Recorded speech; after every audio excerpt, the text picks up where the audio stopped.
Well, good morning and welcome back to the channel. It is a lovely, lovely spring day here in the Pacific Northwest. It is nice and chock full of liquid sunshine. So it's a good day to be inside doing stuff in the kitchen. Today, we're going to be doing some teriyaki sauce. I'm making an oddball batch for canning, so I've got more than I would normally be making here. So we'll just kind of run through the process, and for the recipe, I'll go ahead and post the ingredient list in the video here, and I'll put it down in the description. That way, if you're just making a regular batch for using in your meal or whatever you're doing with it, you'll have that. So like I said, this is a big batch I'm making because I'm going to be canning it. One thing I want to point out today is I am using the tamari soy sauce in this recipe, which is a gluten-free soy sauce. If you want to make regular, let's see, the regular soy sauce is just fine in this recipe. I'm just using this because I want to try it. I've never made it with the tamari sauce, so let's go ahead and see if I can get you situated where we can see what's going on over here. This is just sterilizing my jars back here, so it has nothing to do particularly with the recipe. I mean, it does in my case, but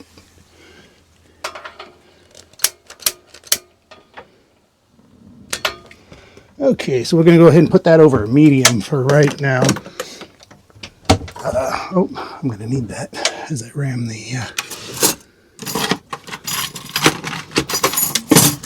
this one. It's probably going to work better. Okay, so we'll get that warm. Bring in, this is the sake and mirin mix. This is essentially a half and half mix. And again, like I said, I'll get the quantities in a list. And while this is starting to heat up, I'll just run you through what we've got. We've got mirin and sake in here, like I said. Soy sauce. We've got fresh ginger, grated. Tip on these. Ginger, turmeric, other similar roots. If you're using them, keep them in the freezer. And they will grate a lot easier. They just grate like hard cheese instead of making a big mess in your grater. Also, they'll last a lot longer in the freezer.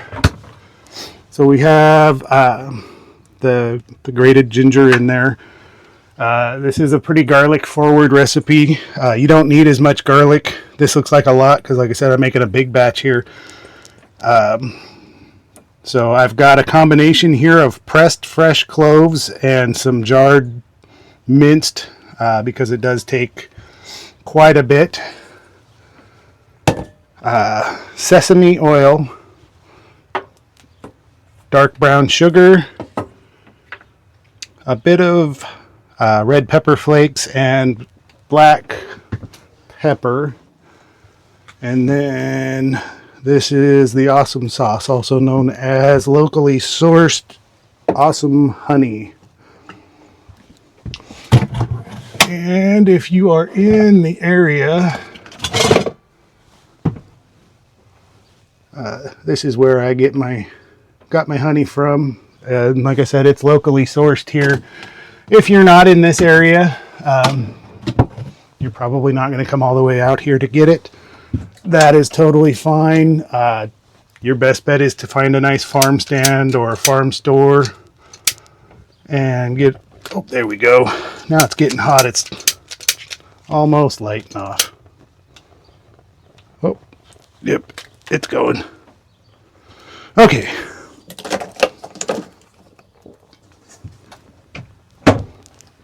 It is hard to see. It's probably not even showing on the camera, but if I'm looking around the edge, I can see the flames of that alcohol burning off. I don't know, it might actually be easier if I turn off lights. Yeah, you can see it now on the camera. This is a process you want to be careful with, obviously. Now you can see that Well, I don't know if you can see it in the camera, but the flames are out now. That means we have cooked out the alcohol to the extent that it will cook out. So we're ready to go ahead and move to the next step, which is adding in our soy sauce.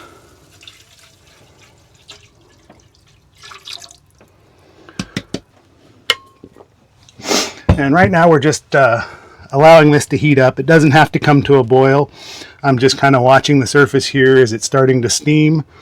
That's telling me that the soy sauce is getting up to temperature. And we wanted it warm so that it will easily dissolve our brown sugar.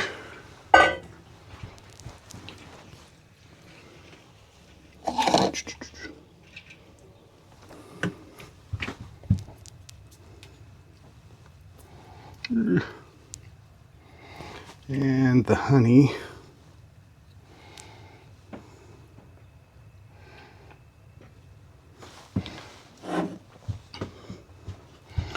And this is really thick honey. I've had this in here for a little while. If you're not aware of it, real honey doesn't go bad. It will crystallize and it'll turn solid eventually. You can heat it up in boiling water. If it's not in a plastic container, you can microwave it if you need to, and it'll get liquid again. I'm sure most people are familiar with that, but not everyone is. But in this case, it's just that this has been in here for a little while. It's not like bad honey or anything. It's just...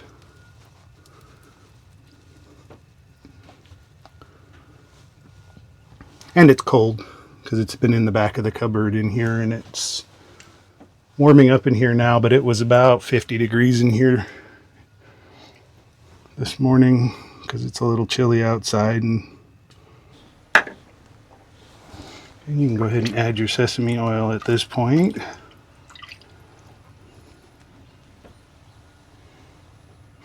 Ooh, slap to the face with sesame. If you've never worked with sesame oil, it has got a very strong sesame cracker scent when it gets warm. It's one of those that you know the smell when you smell it. Okay, and so we're going to go ahead and bring this up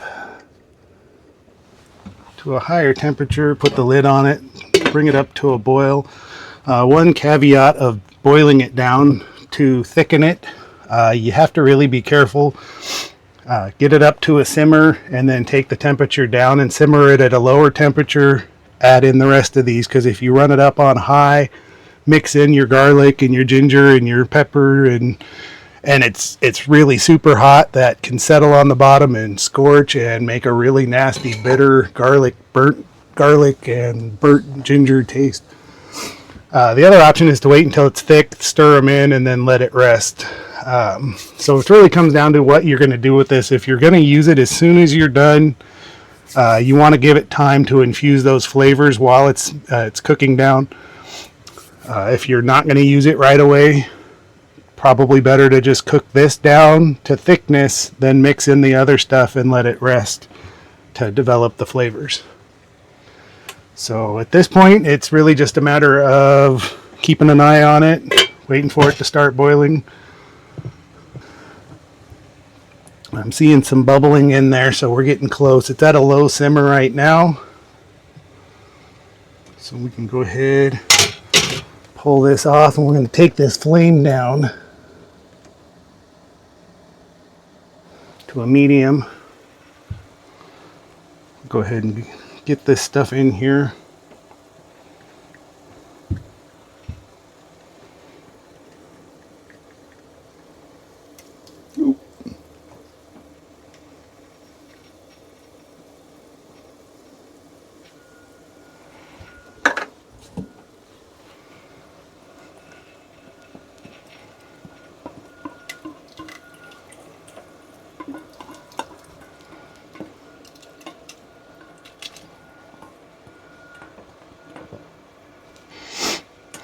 If you're using already minced garlic, that works fine in this recipe.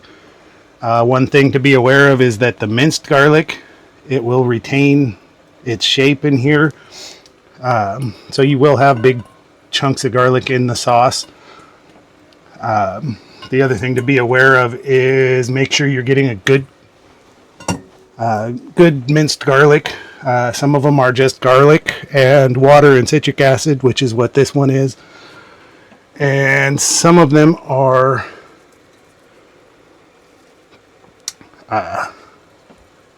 full of fillers. And I almost forgot this one. This is our rice vinegar.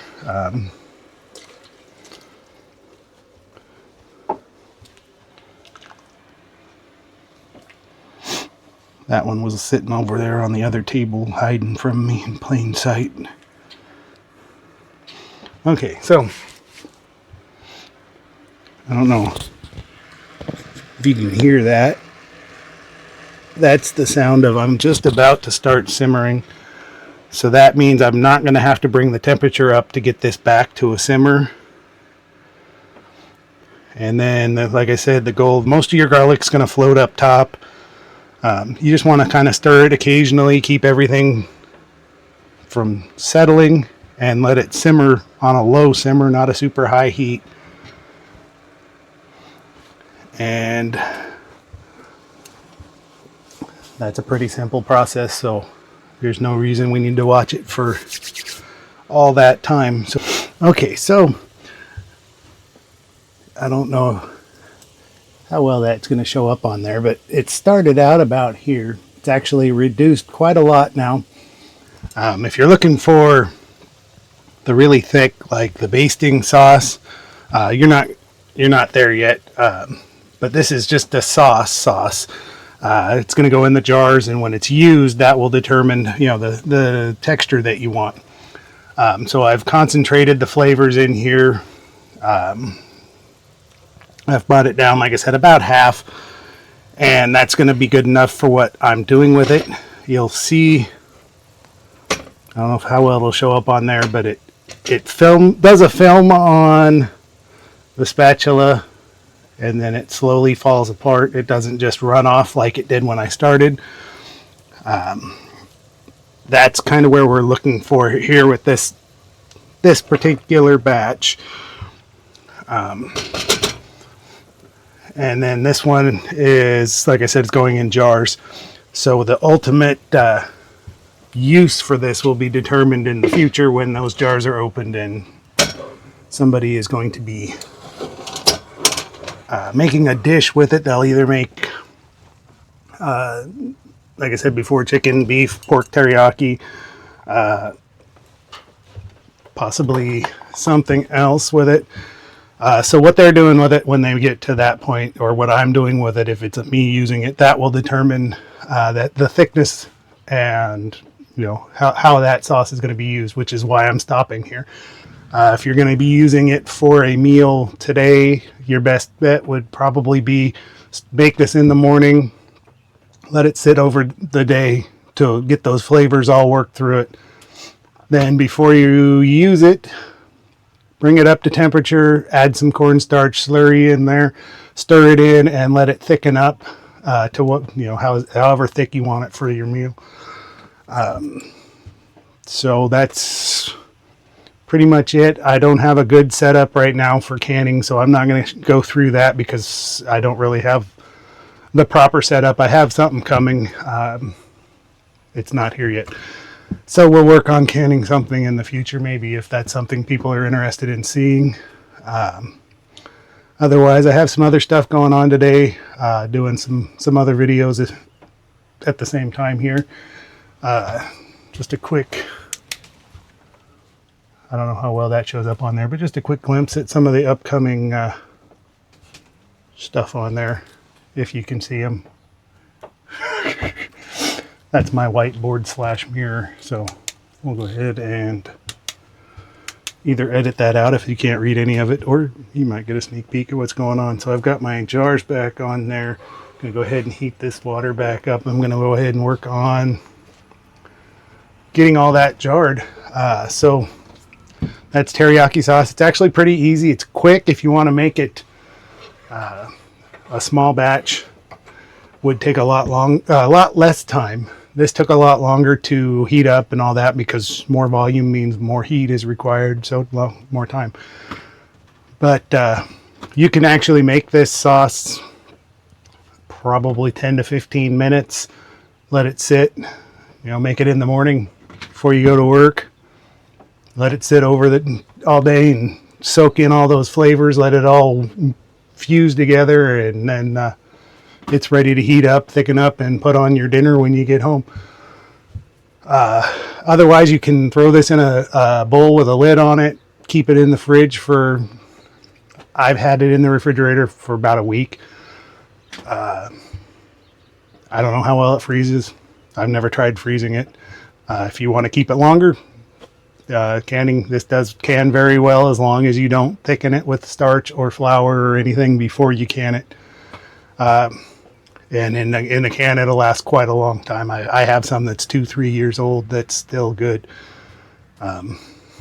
So it's fast, it's easy, and so much better. You can change what you want in there. If you're not really into the garlic in there, you can cut it back, you can take it out, you can add different things. You can replace the honey with sugar.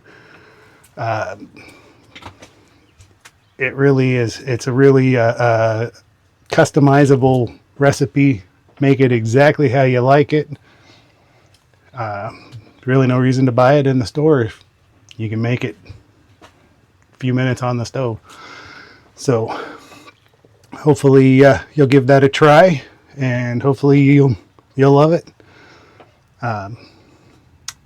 If you enjoyed the recipe, go ahead and hit the like button down there. If you're not already subscribed, go ahead and click the button down below. I've got things coming up in the future, and you're not going to want to miss them. So go ahead and hit that, and make sure you click the bell so you see when new videos are coming out. I'm trying for every other Friday. I might get a few extras here and there. There might be a couple that miss by a few days, but that's the goal, is every other Friday. So I'm going to go ahead and get this stuff jarred up. I've got, like I said, some other stuff going on at the same time here. And I'm doing another video tomorrow or Thursday. I'm not sure yet. And so I've got prep for that. So, see you next time. Thanks for watching.